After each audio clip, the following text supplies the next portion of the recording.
Workers. What is the weirdest or craziest case you have had walk into your emergency room? So, had a patient last month come in because the glue on their toe stopped working. They didn't come in 2 days ago when their diabetic toe fell off, but came in when the glue stopped holding it on. I pretty much go to work always thinking people can't get any dumber. And I'm proven wrong weekly. Next story. Had a guy come in that got struck by lightning. We stripped him down looking for the exit mark from the burst of energy, but we couldn't find one. And we were worried his inside organs were cooking from heating up from the energy of the lightning strike and at risk of failing. About an hour later, his friend showed up to check on the guy and let him know his dog was okay, and he got the dog home. He then proceeds to say, "Hey, did you see the dog collar explode off its neck? That was crazy." Turns out, the guy was holding the dog's leash when he got struck, and the energy from the lightning strike traveled down the leash and exited through the dog's collar. I think about this often, and this happened almost 15 years ago.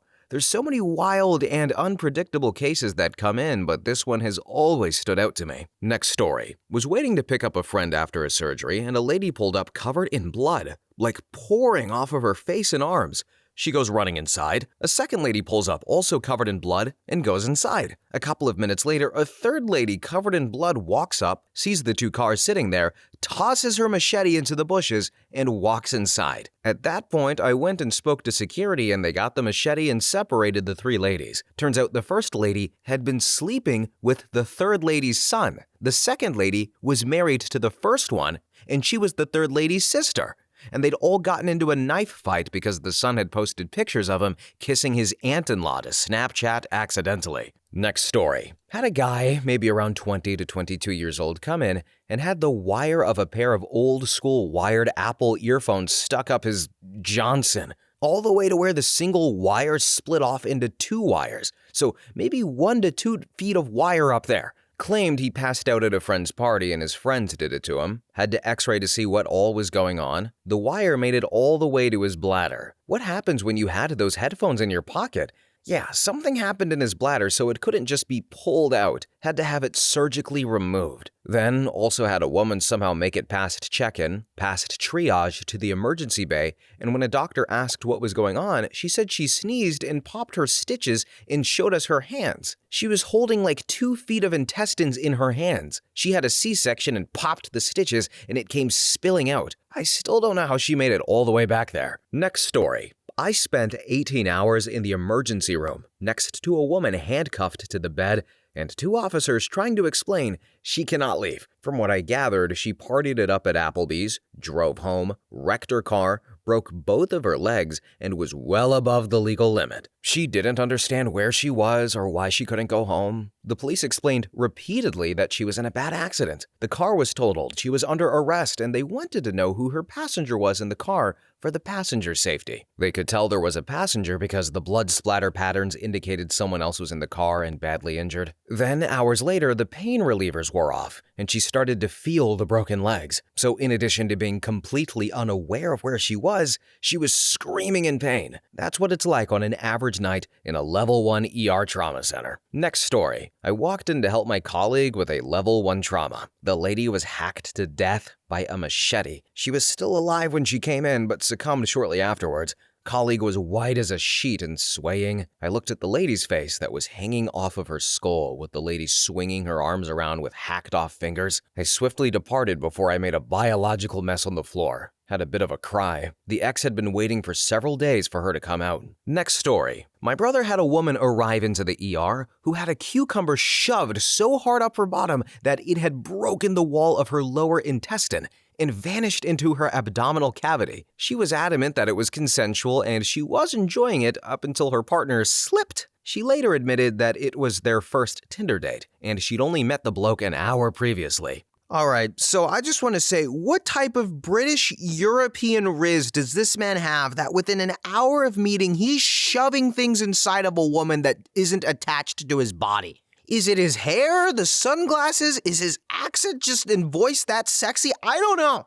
And I don't necessarily want to be this guy, but I want to learn. I just want to witness how you can convince someone to shove a cucumber in there after an hour of meeting. I just want to know. Okay, I'm so many questions. And then the three-way knife stabbing thing, that's also something I want to know more about. But anyway, next story.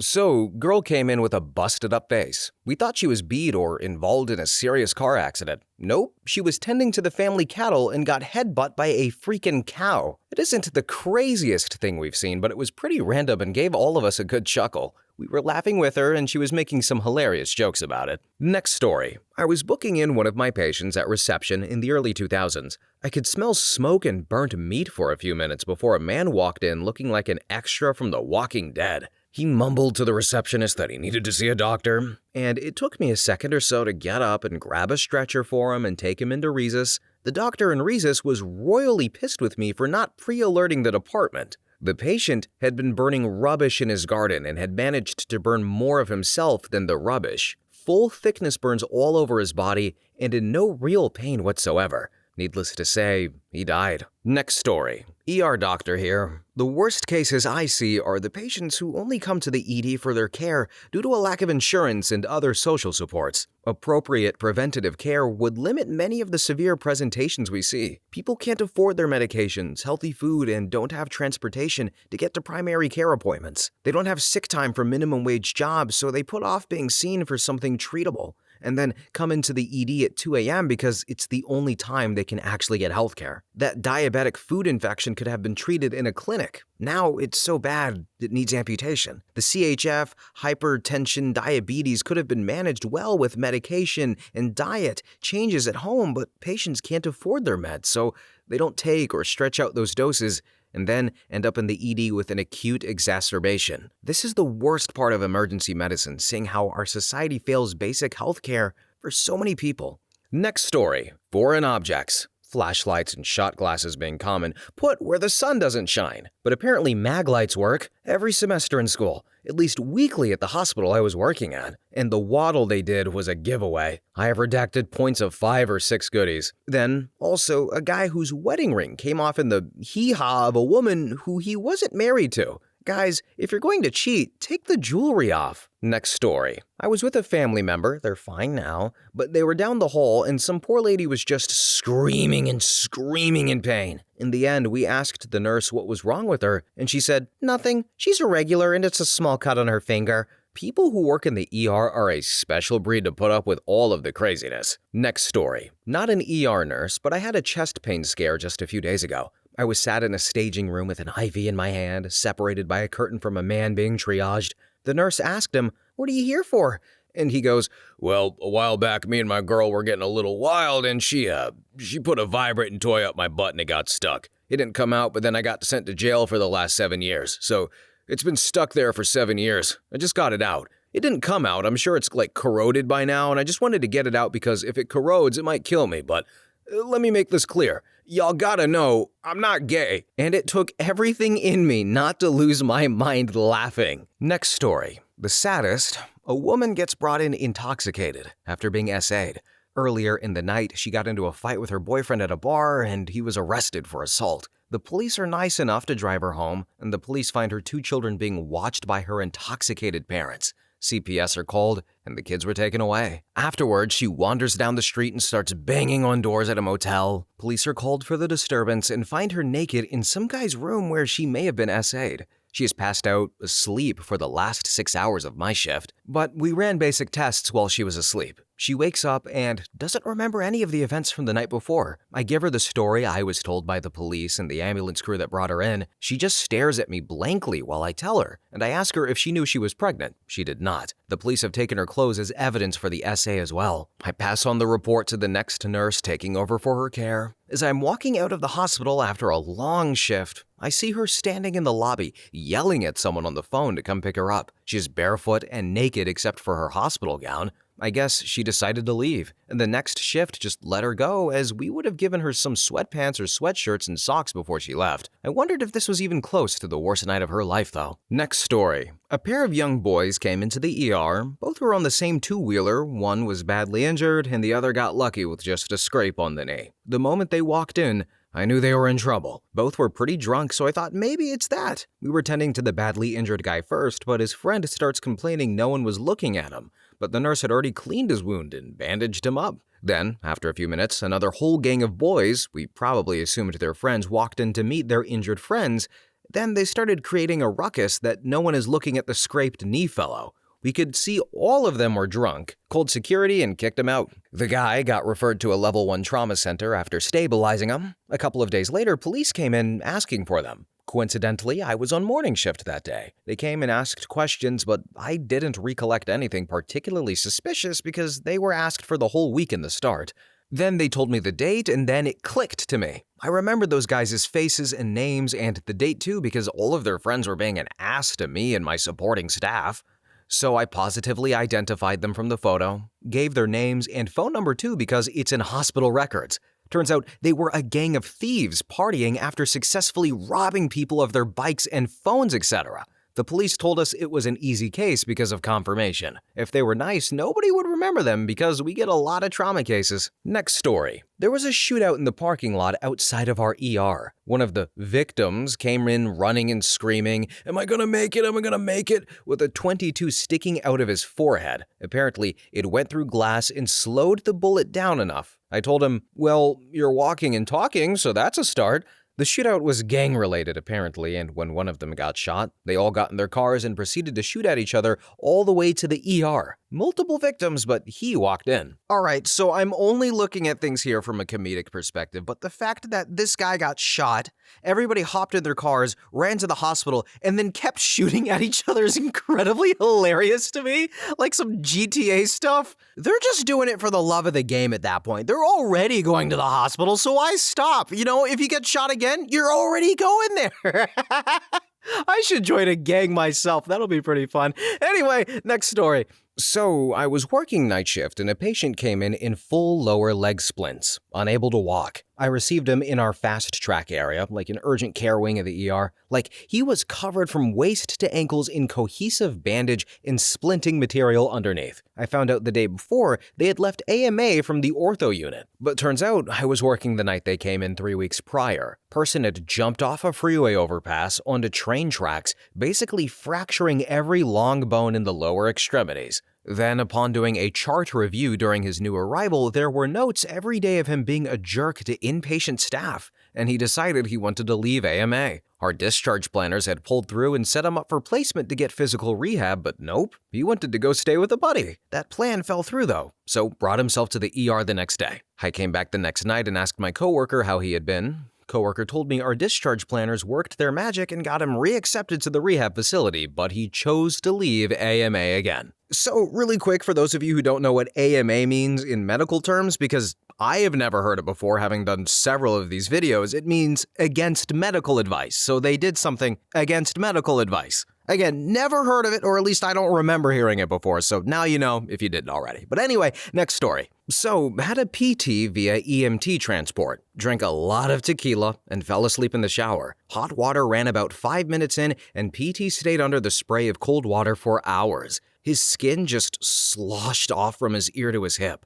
Not good. Pain meds, they couldn't make a difference because he needed so much his respiratory system would collapse. Transferred to a level 1 burn unit. Word was, he died hours later. Next story. Hospital security/hospital peace officer for years. I mean, there is a million. I've told some of these stories on here before.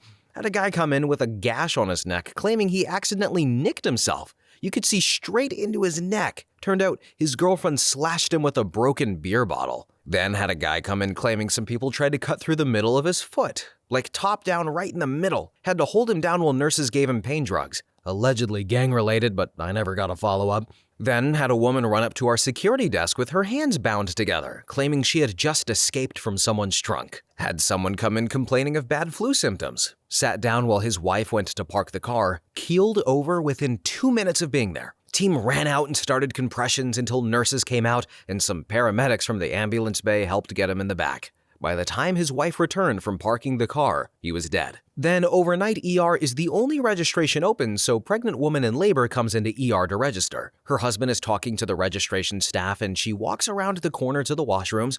Registration and husband come around the corner to grab her and she has her pants down and pushing while standing in front of the washrooms. The husband half dives because the baby was literally coming out right then and there, and he catches it like a damn football to prevent the kid from falling on the floor. Blood everywhere. It was like her 8th kid, apparently. Then I nearly delivered a baby one time. Husband came running into ER saying his wife was in labor in their car, so I went running out with a wheelchair. She was refusing to get out, though. He went running off for some nurses, redundant as I had just radioed out to get some nurses out there, and she pulls down her pants and says, "Baby is coming now." So I glove up and was basically begging her to just get in the chair, to get inside. She eventually said yes, and I dragged her out. Got met halfway in with a stretcher of nurses, and she gave birth while getting wheeled up to delivery. And then, one time, at like 2 a.m., I see on cameras there is a small goat outside. I went outside, and it ran up to me until the owner got out of his car. Goat's name was Rudy, and they were waiting for the dude's wife. Guess they had the goat on them when they needed to bring her in. That was pretty great. Next story. Not an ER worker, but my sister was. The cops brought in a guy that they couldn't take to jail until the doctor pulled something out of the guy's butt. Doctor would ask, "Do you have something up your butt?" And the guy would always say no. Turned out to be a rubber duck with drugs and a razor blade. I think the doctor, the cop, and the patient were all questioning the life choices that brought them to that moment. And the Sarah from Colorado on TikTok that bit the cop and pulled the ER fire alarm was a crazy one too. Next story. I am an endoscopy tech, but I get called in for emergency cases that come through the ED all the time. People accidentally and intentionally swallow all kinds of things that you wouldn't believe. Sometimes things get stuck in their esophagus, and we're called in to remove the item endoscopically. Most common offender is steak. Chew and swallow, folks. Then wasn't an ER patient, but one day I was working. Another team saw a bee in someone's colon during a colonoscopy, and we were all still scratching our heads about that one. Next story. Had a patient take an ambulance because her feet were swollen. She had sock edema. I showed her my sock edema as well and discharged her. 2. Motel remote up the rectum. Stole the remote out of the biohazard bag once removed when he was discharged. 3. Vibrator also up the rectum. Could feel the vibrations through his belly. 4. Man hemorrhaging from his AV fistula. Picture fire hydrant of blood, essentially. Next story. I had appendicitis, and while still in the ER, they finally had me on the good meds. So, to this day, I have no certainty if this was real, a fever dream, or a narcotic-induced hallucination. But, the next curtain over, not seeing anything, just hearing, circa 3 a.m., a seemingly older couple was arguing about whether the man had something in his ear. The nurse/doctor was skeptical and looked inside and said they didn't see anything. The wife teased her husband, saying, "I told you so." And the husband begged the staff to look again. So they did, and apparently a wasp flew out. Wife was screaming, husband screaming, seemingly staff screaming at this loose wasp in the ear. I hoped the curtain kept it out of my room since I'm allergic. I fell asleep mid-chaos, though. Next story. We had an elderly man that had fallen outside of his house and then accidentally locked himself out. He lived in a very rural area, miles from any neighborhoods. It started raining, so he got in his car and waited. It was summer and in the 90s. A family member came over 2 days later and called 911. When he got to the ER, he had bandaged his forehead with napkins. When the doctor removed the napkins, bugs were everywhere inside the wound, on the napkin and falling out. He ended up admitted for dehydration and stayed for a couple of days. Then released home. He was so sweet and soft-spoken, and I hope he's still okay. Next story. For about 6 months, my wife had been telling me I needed to go to the ER. I couldn't walk from house to street without having to catch my breath. And I kept saying, "I'm okay, I just needed to lose some weight." Finally, we were going somewhere with my daughter and granddaughter, and they saw me struggling. And I couldn't defy all 3 of them, so they took me straight to the ER. I was checking in, and my wife made sure they listened to her rather than me. Straight into triage, I was told not to move. A new nurse put me in a wheelchair and pushed me to a room. She and another nurse put me in a bed. One had stripped me down in a gown, and I've started. The other was hooking me to a heart monitor. She started that, and the doctor walks in a few minutes later. Before asking me anything, he looks at the paper rolling out from the machine, and he asks if I have ever heard of AFib, if I knew it killed people, then asked why the hell hadn't I listened to my wife. 10 days in cardiac care unit trying to control it with meds. He comes in and tells me we may need to get a little more aggressive as meds weren't doing what he needed. Says he's going to do a procedure called a cardiac inversion. I'm not really sure if I remember. "I'm gonna give you a little shock to correct my rhythm," he said. No big deal. After he left, my nurse asked me if I had any questions. I said no, he's gonna give a little shock to fix it. She tells me it's a bit more than that and gives me all the details the doctor didn't. Gives me a sedative like I'm going to have surgery. Then the fun part, stop my heart. Then kickstart me. Twice. I was still joking as they wheeled me in wanting someone to film it for me, but they refused. And I was a huge bruise nearly all around my torso. Felt like a few guys had me down kicking my ribs with steel-toe boots. 4 days later, I left the hospital. Within a year, I lost 110 pounds. I just passed the 5-year mark and I'm still 80 pounds down from then. Not taking any meds, and I try to listen to my wife a lot more. The TLDR is, had AFib. Doctor turned me off and then turned me back on again. Next story. Thanksgiving Day, we're at the ER because X broke his leg. In the bed next to us is a couple and they're whispering things like, "I can't believe that happened, and this is wild."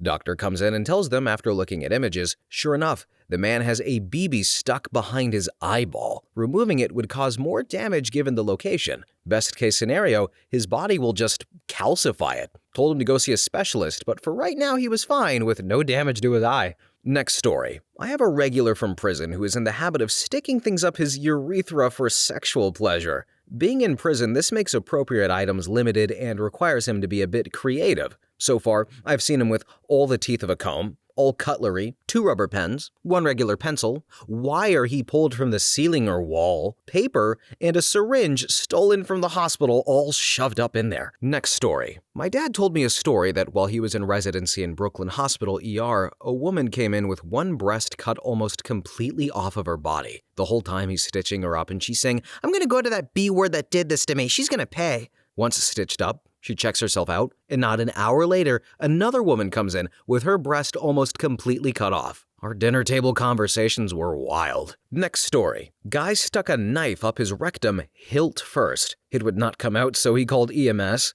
Apparently, Guy came through the ER lying on his belly with several inches of the knife sticking out of his ass. He had to have surgery to repair his colon and had to have a colostomy bag placed while he healed. He actually wasn't even my patient. I just had to read his chart because he called to complain that the nurses didn't give him his BP medication on time and the food was terrible.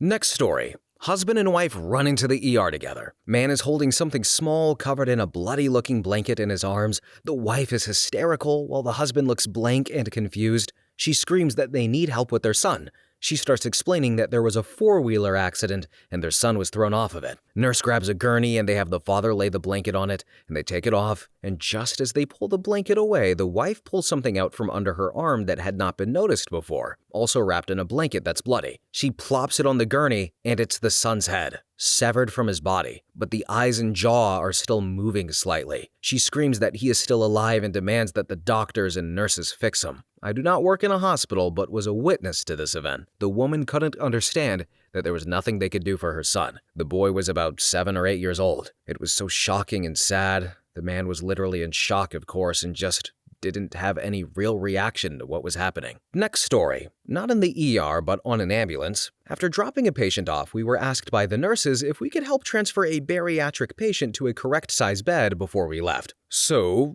anyway, when we opened the door to that ER room, the smell that came out is something that I've never experienced again. But somehow, years later, I can still randomly smell it. The lady was literally rotting. When we moved her, not only did she start bleeding from the legs, etc., but there were bugs coming out of her. Not 1 or 2, but like a whole colony of bugs coming out of her legs, coming out of the spot between her legs and along her back. So yeah, not something I enjoy talking about, but that is a wild one for me. Next story. Labor and delivery triage. A woman who did not speak English recently had a cesarean section. She came in when her stitches dehisced or separated. She was sewn back up and given antibiotics. A short while later, the stitches dehisced again, and she presented with pus. Her wound was restitched and she was discharged on antibiotics. The last time she came in, the pus in her wound was cultured. It wasn't pus, it was male fluids. Deep education was required for her and her partner, and the wound does not make a good sexual entry point. Next story. My boyfriend chopped off a finger with a table saw. I dropped him off at the hospital but had to go back to the finger. At the ER, no one believed him that he had chopped off a finger because he was so calm. and they made him wait to be triaged. He was waiting in the ER when I rushed in with the figure sobbing, I have it! And the nurse was like, oh my god!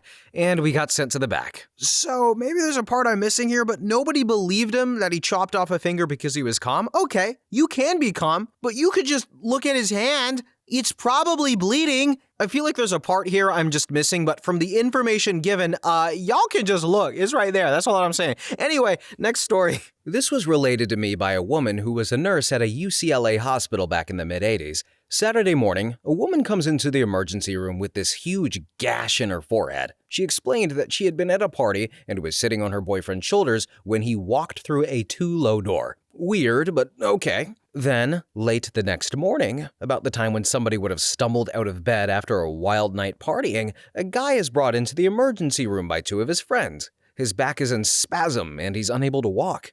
You see, he had wrenched it when he was at a frat party the night before. His girlfriend had been sitting on his shoulders when he walked through a door that was too low. When she hit her forehead on the door, it jerked her backwards. Next story. Kid blew off his hand during 4th of July. He comes in white as a ghost with a towel wrapped around his hand stump. Mom was extremely pissed off that he was screwing around and proceeded to pull out a Ziploc bag with some finger pieces in it. She then haphazardly hands them over and says to her son, "You'll be lucky if they can put any of these back on you." End result, they saved his thumb and a couple stumps, but rest was toast. Pieces brought in by mom were unsalvageable. Next story. I'll preface this by saying people should be careful to ask this question in real life. You are asking people who witness some of the most effed up human experiences to relive the heinous crap. I'm talking like infant SA kids disemboweled by psychotic parents, failed self-unalivings of all means. But anyway, always wear a helmet on an electric scooter, an e-bike, bicycle, skateboard. If you think magically you're immune to falling and sustaining a head injury, you're an actual moron. Then, patient's vibrating dildo got sucked up into the rectum far enough it had to be removed with OB forceps. MVC with person impaled by the gear shift. Fire cut it out of the car and the handle was still lodged in the body. Then took a PT's boot off, then his sock. Whoops, his dry, gangreously toe flew off with the sock. CPR on a conscious person. The compressions oxygenated them awake, but once we stopped, they were back to being dead. Psych hold climbed into the ceiling vent, and we could hear him running around all night. Then I had to confiscate a gentleman's prosthetic leg after he would not stop using the leg to hit people walking by. And finally, a woman interrupted a massive trauma code, walked into the room to complain to her son who was waiting for his discharge papers for 30 minutes. Next story. Had a patient with a significant hangman's fracture walk in after an injury that had occurred 24 hours earlier. Came in because he couldn't sleep and slept sitting up. Drove himself to the ER the next morning, imaging was done, and neurosurgery was like, nope, no one could believe the dude had just walked in. Flew him to the larger level 1 trauma center that was 3 hours away. Next story. Had a 60-year-old male PT come to ER due to severe urine retention. He denied any HX of prostate issues, chronic Foley use, wasn't diabetic, renal panel was W/in normal parameters. After 500 milligrams full drip IV fluids didn't produce any output, our ER flummoxed doctor orders 2-way Foley cath. Placement, PT agrees to have Foley inserted. Trying to insist, by the way, a female nurse do it because they know how to handle it better. No problem. One of the veteran, early 50s aged female RNs comes to assist, and despite some slight disappointment on the PT's face and slight insertion resistance, we get the catheter in and watches the bags fill with about 900 milliliters of urine by the time we finish. Strapping the cath down to his leg, too, etc., and PT expresses relief, but he says he feels something sharp inside and winces every time he moves. We assure him that it's a normal sensation due to having a hose shoved up his urethra, but that we'll be closely monitoring his progress. Then, not even 30 minutes later, we hear a woman screaming and calling for help near this guy's cubicle. Turns out he had ripped the catheter out and was bleeding profusely all over the place. Effing hell, but not that weird, right? Well, turns out this MF had begun furiously self-pleasuring in pulling the catheter out to enhance his arrival at the gates of ecstasy, or some mind-effing crap. But when he gave his last pull, the catheter split, leaving the balloon lodged in his now hemorrhaging, saluting chicken. Turns out this MF had began furiously self-pleasuring in pulling the catheter out to enhance his arrival at the gates of ecstasy, or something like that. But when he gave his last pull, the catheter split, leaving the balloon lodged in his now hemorrhaging, saluting chicken. The doctor shoves some sterile gauze in him and off we go for an emergency CT scan. And lo and behold, this man had another fully cath balloon and a string of braided ribbons almost reaching his prostate. A lot more happened after that, but long story short, he was immediately consulted with urology and psych and rushed to the OR. Now look, I don't kink shame, judge, or give a crap what you're into unless it's harming others, but please, people, at the very least, educate yourselves on the potential consequences of your fantasies before they're put into action. Some holes aren't meant to be clogged with ribbons, bobby pins, pipe cleaners, Foley cath balloons, etc. And don't effing lie if/once you land in the damn ER, we know damn well the embarrassment you're working through at that point. We don't give a single flying tinker's damn in that moment about why you feel ashamed. Just tell us the bizarre crap you have jammed up your orifices so we can expedite in an efficient manner. You are not the only weird, inexplicable person out there. You're just as unique as everyone else. Next story. Before medical school, worked as an orderly in ER at local small-town hospital. Triage desk where nurses sat had a button that triggered an alarm/light that called security and the orderly. The orderly always got there first since we were closer. So, one Friday evening in January with about a foot of snow on the ground, the light goes off. I go out to desk and there is a man in a buttoned-up trench coat, shoes and socks, and obviously wearing shorts or no pants. That's the reason the nurse hit the button. And the nurse asks what the problem is, and he blushes and stutters, "I was vacuuming and I had an accident." And the nurse asks him, "What sort of accident?" And the guy opens his trench coat, revealing he had no pants on and had a vacuum cleaner hose fall out with one end firmly stuck on his wiener. Said he was a nudist and slipped while vacuuming his house. Sure, everyone believed that. In the end, those blunt scissors that cut through anything were required to free him after other attempts failed. Next story. There was the woman that took an ambulance at 11 p.m. because she got bit by a fish.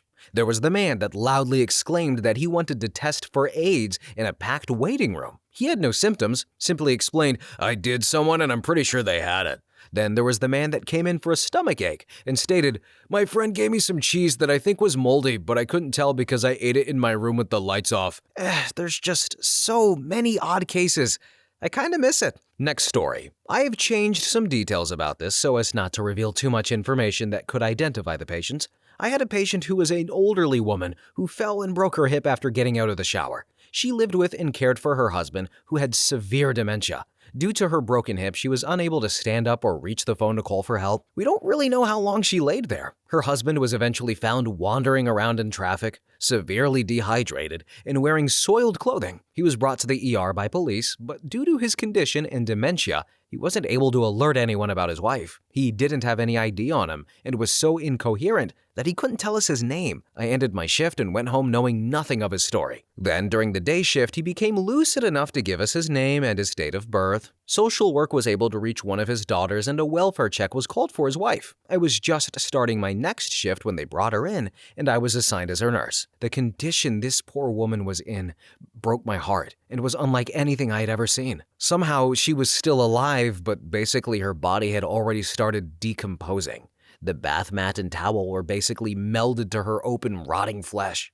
Her femur was protruding from her body. She passed away about 30 minutes after arriving. Luckily, her daughter understood the severity of her situation and knew her mom's wishes, so we were able to make her comfortable instead of torturing her in a futile effort to save her. She was obviously not conscious, so I don't know how much she could understand. But she died minutes after her other daughter arrived, and they were able to tell her their dad was safe and they would care for him. I wonder if she somehow just kept herself alive against all odds, wanting to know he was okay. But I think about her, lying there, helpless in terrible pain and literally rotting away too much. I try to use the terrible things I have seen as a reminder to enjoy the good moments, but also, thank God I have an excellent therapist. Next story. I was non-clinical admin staff at the local ED for many years. Patient was escorted into the ED by Leos for paranoid delusions and dysregulation. He was sober with a remote history of marijuana use and minor mental health issues, friendly and polite but clearly disturbed. Claimed he was being followed by drones and his communications were being monitored by the government. I had previously worked at a law firm that did insurance fraud investigations,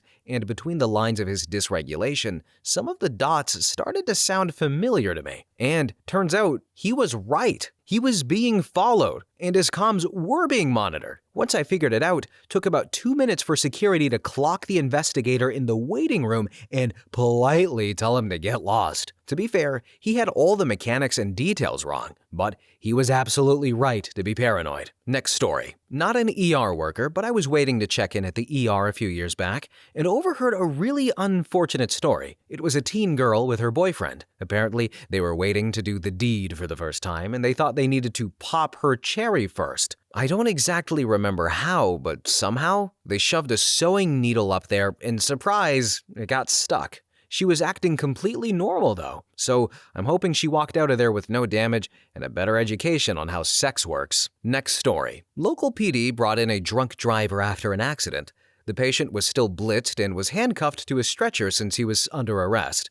Patient had to use the restroom and the officer took him down the hallway and stood outside the door while he did his business. Several minutes passed by and the drunk patient does not open the door. Hospital security comes over and unlocks the door to find an empty restroom and ceiling tiles out of place overheard. So, local FD is called in to use their infrared equipment to look for the guy in the ceiling, and he was eventually captured when his legs popped through another ceiling tile, and a nearby nurse ran over and wrapped their arms around a drunk guy's legs and pulls him through the ceiling. And that is why all patients under arrest are handcuffed to the safety bar while in the restrooms. Next story. Told this somewhere, but a patient came in because while cooking, she thought she sprained her finger, so she had some decent pinky pain. No big deal.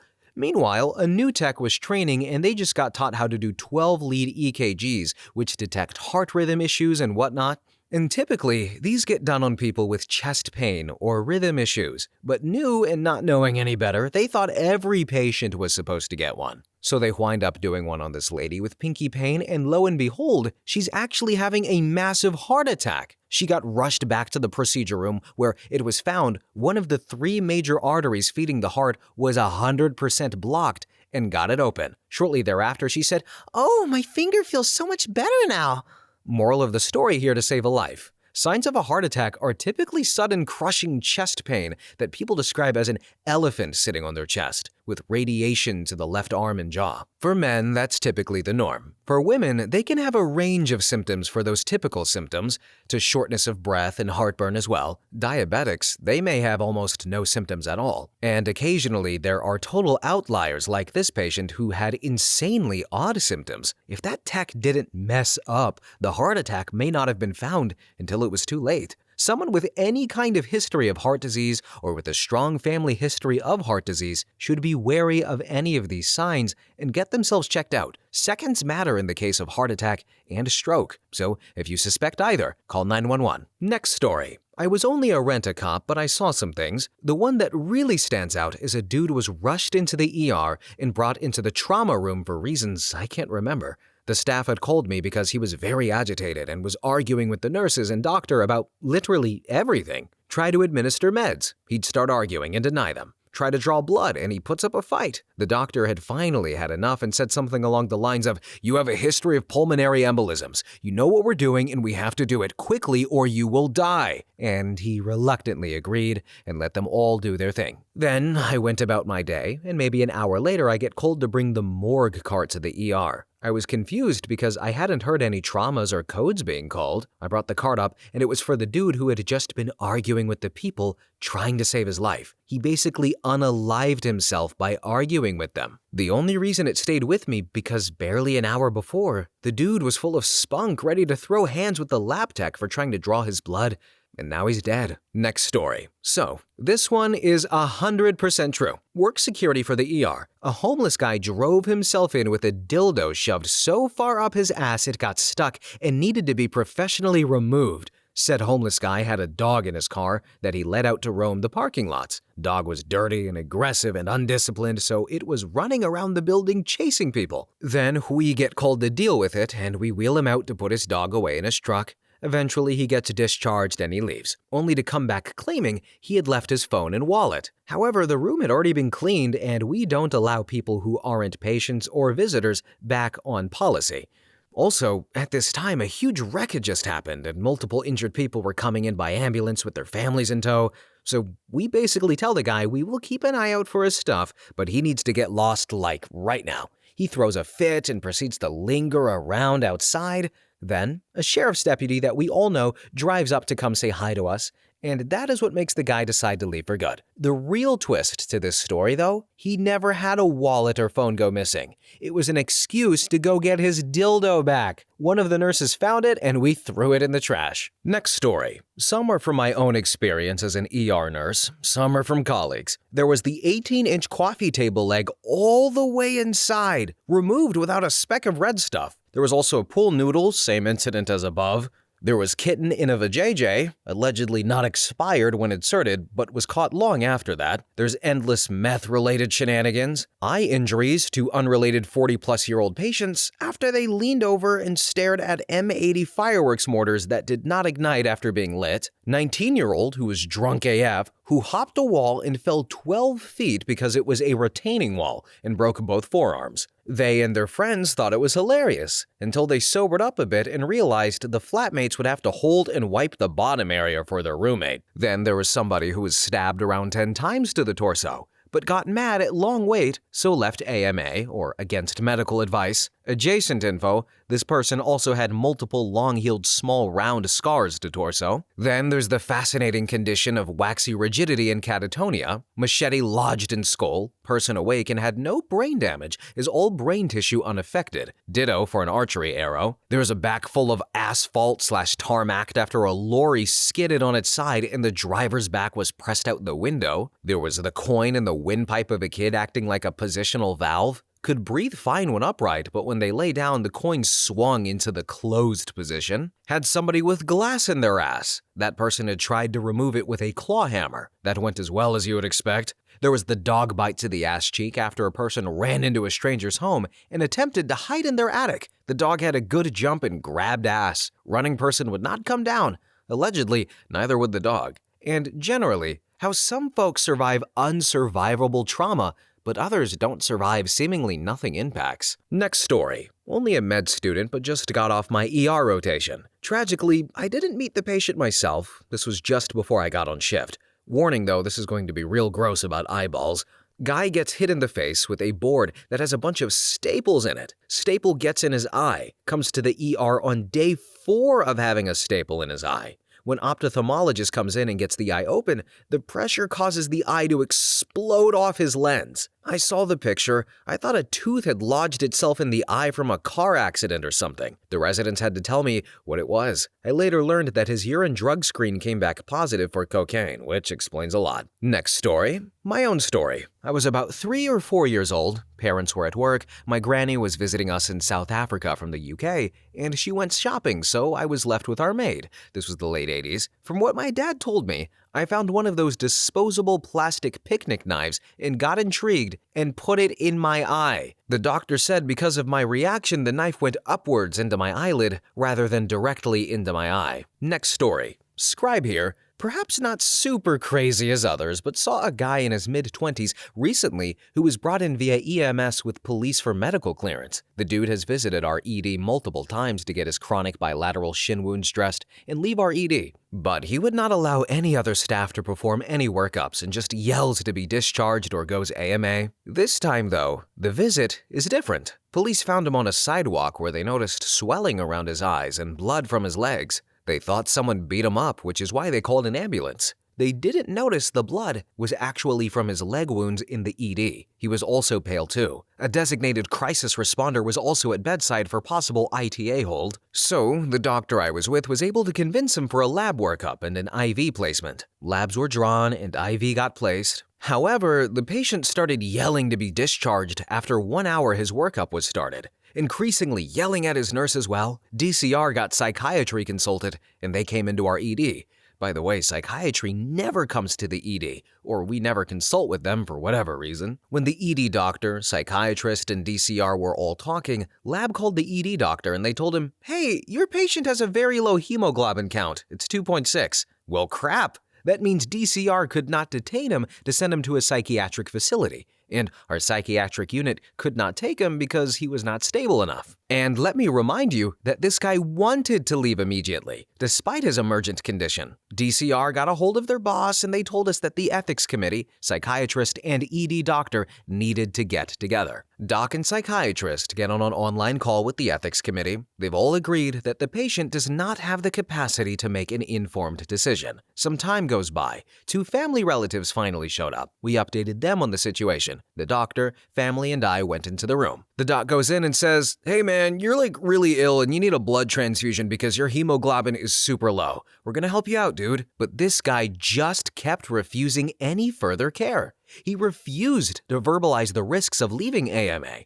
Also informed him of the medical intervention benefits, and without them, he could die. Family tried to convince him as well. He was then increasingly getting verbally aggressive and agitated with the doctor and the family. He then repeatedly stated, I'm done, for 10 minutes or so. Doc kept telling him, "I hear you, but we're gonna help you, man." And he set up his bed and tried to get up, but the doctor stopped him. I had to step out of the room and give a look at his nurse to get the medication, Zyprexa, ready. He ripped out his IV, cussed us all out. Security was called, and family shouted at him. Effing crap show. I've documented a few AMAs before, but never an AMA when a patient does not have capacity. We get a hold of his father too, and he told us to do everything to stabilize the patient. Patient was then admitted to internal medicine, and he left AMA like 2 days later. Next story. I'm not an ER worker, but my best friend is a nurse practitioner, and she has some wild stories. There are the alcoholics who rip out their IVs and run into the hallway to chug hand sanitizer. There was also a man who was old who was on so many opioids that he was extremely constipated. The only way he could go was to go to the hospital once a week for an enema. As my friend put it, he would literally crap a brick.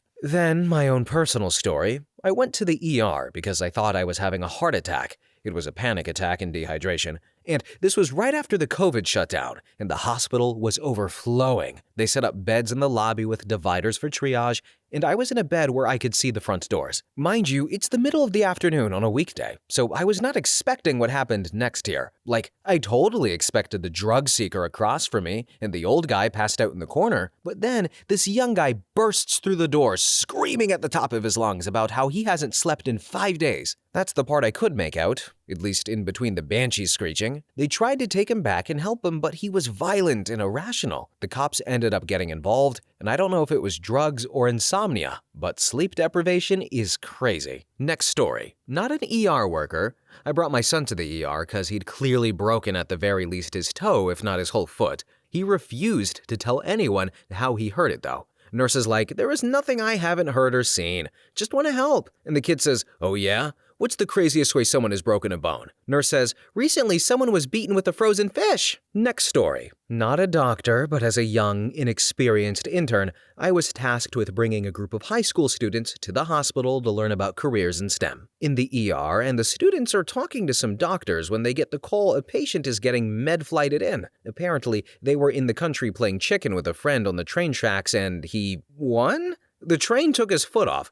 I wanted to take the teenagers out of there, but they said to stay. So we all watched as they wheeled the guy in with his foot in an ice cooler. I was horrified. Next story. Not an ER worker, but a couple of years ago, my husband was using a chainsaw and it kicked back on him. Sliced his chest, mouth, and chin. His chin was the only thing that saved him from having his throat slashed open. Spent the rest of the day in the OR getting his wound debrided and stitched up. As I was getting into the elevator, one of the nurses in awe said, "OMG, you're with Chainsaw Guy?" I'm sure it was the talk of the ER that day. Next story. So they obviously didn't walk in, but train versus pedestrian, with a complete above-the-knee amputation. Medic carrying the entire leg into the trauma bay in a giant biohazard trash bag was surreal. I didn't clock it until after he was stabilized for med flight and transferred. He survived and credited the horrific incident with saving his life. He was battling substance abuse disorder and was no contact from family. Intense surgeries and rehabs gave him the fight of his life. Next story. My sister works ICU but has done training stuff in the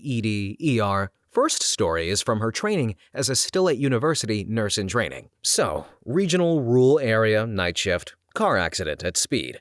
Driver also drunk. 2 men, 1 woman, all about 20 years old. Male driver is declared dead on scene. Male rear passenger makes it to the ED, lasts about an hour. Female front passenger makes it to the ED alive with massive critical injuries. It's a regional area and this is the biggest hospital, but her case is so bad that they went to move her to the city hospital via helicopter. They put 20 bags of blood into her before the helicopter gets there. They hook up bag number 21. My sister is squeezing it into her as they load her into the helicopter. Then they give the helicopter crew another 20 bags of blood.